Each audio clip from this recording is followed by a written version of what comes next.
کہ صابر اور شاکر اگر بننا ہے تو پھر دو خصلتیں اپنے اندر پیدا کر لیں. آپ صابر بھی بن جائیں گے، شاکر بھی بن جائیں گے، شکر کرنے والے بھی اور صبر کرنے والے بھی. وہ دو خصلتیں کون سی؟ فرمایا دین کے معاملے میں اپنے سے اوپر لوگوں کو دیکھا کرو.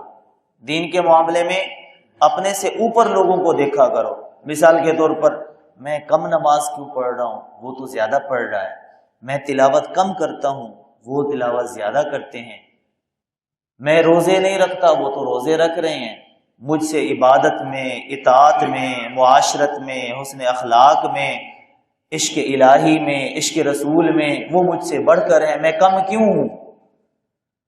دعوت میں، تبلیغ میں وہ مجھ سے زیادہ ہیں، میں کم کیوں ہوں؟ تو دین کے معاملے میں اپنے سے اوپر لوگوں کو دیکھ کر یہ ان کی پیروی کرے، ان کی اتباع کرے. اور دنیا کے معاملے میں اپنے سے کم تر لوگوں کو دیکھے.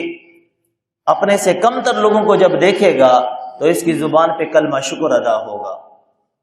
اگر رب نے اس کو چھت عطا کر دی ہے تو یہ دیکھے ان لوگوں کو کہ جس کے پاس چھت بھی نہیں ہے.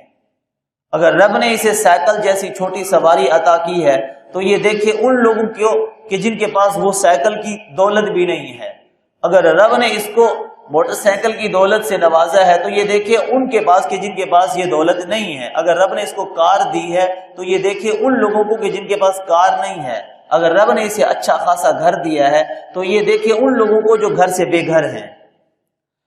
تب اس کی زبان پہ شکر ادا ہوگا، تب یہ کلمہ شکر ادا کرے گا. لیکن اگر یہ دنیا کے معاملے میں اپنے سے اوپر لوگوں کو دیکھے گا، اس کے پاس اتنی بڑی گاڑی، اس کے پاس اتنا بڑا بنگلہ، اس کی اتنی بڑی دکان، اس کی اتنی بڑی آمدنی، اس کے اتنے ذرائع، اس کے اتنے وسائل، وہ تو مہینے کا اتنا کما رہا ہے، میں اتنا کیوں کما رہا ہوں؟ وہ لاکھوں میں کھیل رہا ہے، میں ہزاروں میں کیوں؟ وہ کروڑوں میں کھیل رہا ہے، میں لاکھوں میں کیوں؟ اگر دنیا کے معاملے میں اپنے سے اوپر لوگوں کو دیکھے گا تو ساری زندگی رب کے شکوے کرتا رہے گا، ناشکری کرتا رہے گا، کبھی زبان پہ کلمہ شکر ادا نہیں ہو سکتا.